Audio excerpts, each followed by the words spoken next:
Hey guys, today I'm going to continue on the series of doing all of the maps, not just explaining a simple idea of how the maps work, but also a strategy on how to use this map. And this video I want to keep a little bit shorter purely because this map, one, is not seen a lot in pro play, as well as this map is not in the Hero League rotation, and I don't believe it's going to be in the Hero League rotation for a little while, just because it is what is considered an uninteractive map. It's a map that you never actually need to fight the enemy team, and I'm going to show you that as I am playing Malthael, and I purposely wanted to abuse the fact that you never need to fight the enemy team.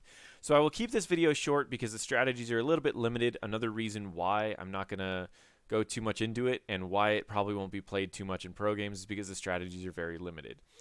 To start off, how the game works is there's a guy in the middle, this pirate. There's a pirate ship that's going to appear here.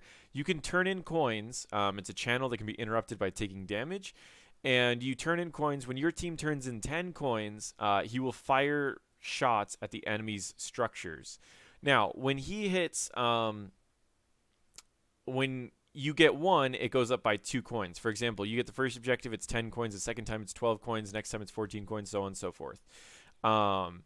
This objective is extremely powerful for a variety of reasons. The one reason is because it does a lot of structure damage and gets you a lot of experience, making it easy for you to get more objectives out of it. The second thing is it doesn't take any commitment from you other than to turn in coins. For some objectives, you have to sit on an objective for a long period of time. For some objectives, you have to push with it to get value out of it, like an immortal. But in this objective, you literally just turn in and walk away. So I'm going to be showing you the strategies that I use on this map that allow me to win more often than I lose, and as well as what I would recommend to draft if you happen to see this map in unranked draft, or if it happens to come back into Hero League. The first thing that I recommend is having a dual soaker, someone who can soak 2 different lanes at the same time. Usually I recommend Zool, as he can kill a wave, and then he's going to summon skeletons that are going to push over and destroy towers. So Zool's the first one that I recommend. As he gets a lot of value and he can safely push back and forth. Nazebo's another option. There's Tassadar. There's I don't know. There's a bunch of them. So that's the first thing that I recommend drafting for. The second thing that I recommend drafting for is some jungler, someone who can deal with camps very easily. Someone like a Sonya or a Malthael or I don't know, someone else that can deal with camps very easily without losing too much life. That's the second thing I recommend. The third thing I recommend is a bottom lane that can push and do a lot of pressure with bottom lane. For example, like a Jaina who can wipe the wave really easy and then can do a lot of structure damage. The reason that I like doing this is because it forces the enemies to stay in bottom lane, which makes you get more value out of your top lane who's soaking 2 different lanes. And if the enemy didn't get a double lane soaker, then you're going to get so much value out of here that you've pretty much already won the game. And again, you're not even fighting the enemies. You're simply abusing the fact that this map is ginormous and you're splitting them up in putting them in the right position. This will always give you the experience lead here, which allows you to fight a 3v4 down here. Why do I say 3v4? Because you're going to have a jungler who's focusing on getting the jungle. Why is the jungler so important on this map? Well, one, all of the jungle camps, except for most of the jungle camps, push. But not these ones right here, and these ones just give coins. But all of the jungle camps give coins. So, for example, if you get the neutral camp, as well as all of your own camps, you have 2 coins available here, 4, 6, 8, 10. You have a single turn in if you just get all of your own camps. And then by the time you get all of those and you turn in, you've pretty much have your camps available again for you to get the camps. So, I'm going to show you how this game plays out and why I think that it's one of the more dumb maps right now, and a lot of people don't really like it. A lot of at least higher ranked people don't really like it. Lower rank, it's kind of fun because it gets a little chaotic. So let me go fast forward, and I'm simply going to follow myself as Malthael.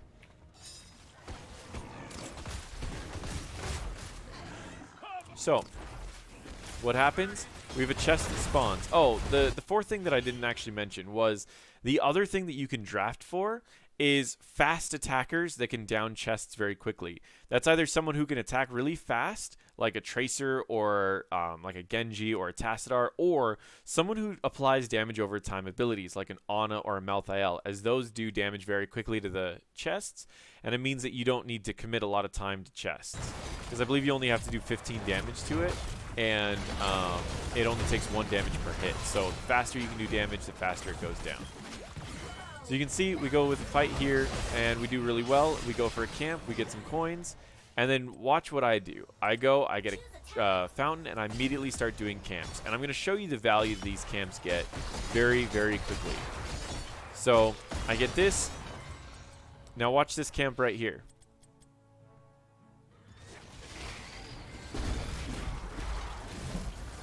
And by the way, so here's what else I didn't show you is while I was watching this camp up top, I went and I grabbed this camp and I grabbed this camp. Do you see my name? NotParadox, NotParadox.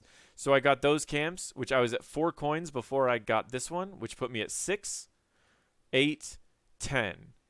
I saw that 4 enemies are down there, as well as 1 is distracted by the camp that I got originally, so I'm able to get a free turn in. I'm not even fighting the enemies, and I was able to get an objective. I did 1 team fight, and I was able to get the objective. So now, what do? I can join my team if I want to, or I can simply go for this bottom camp and keep going for camps the entire game. And what do you think I do? I do a little bit of fighting, but I go for the camp. So the whole point of this game is as long as you have someone who can do camps and push, and you can see the value. I mean, we've got these camps pushing, and they just got distracted by the other camp that I did earlier. So it's crazy. You get so much value by just doing camps.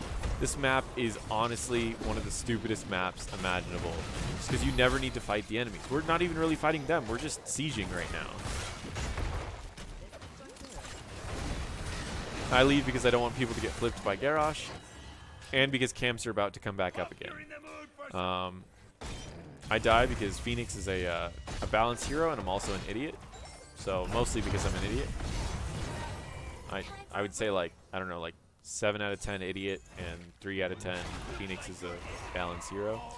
But yeah, so then I just go back. I just look at the timers on the camps, and I go, oh, we got 30 seconds there. This camp's available. I'm just going to go do camps again. And that's all I do for the rest of the game. I'm going to keep this video really short, again, because you don't really need to know that much strategy, because it's not going to be in Hero League, and you're not going to see it much in Pro Play. So the main strategy is draft for 3 people bot, 1 person jungling, 1 person double soaking, and just go for camps and the objective the entire time. You will win the game. The other thing that I would say is you can draft for like kills. If you know that they get a Zool, and Zool's the best one for this, what I recommend, that's an interesting cannonball right there. What I recommend is if they have a Zool here, I like to draft for people who can catch him out and who can get kills.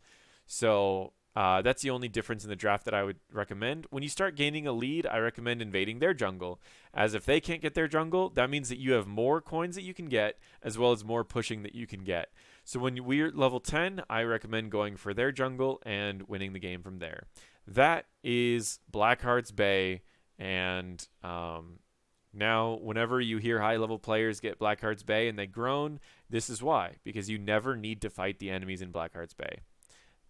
Thank you for watching. If you'd like to have, if you have any questions about this map, or you'd like to share anything else about Blackhearts Bay, feel free to note in the comments below. And I always appreciate some subscribers. Thank you.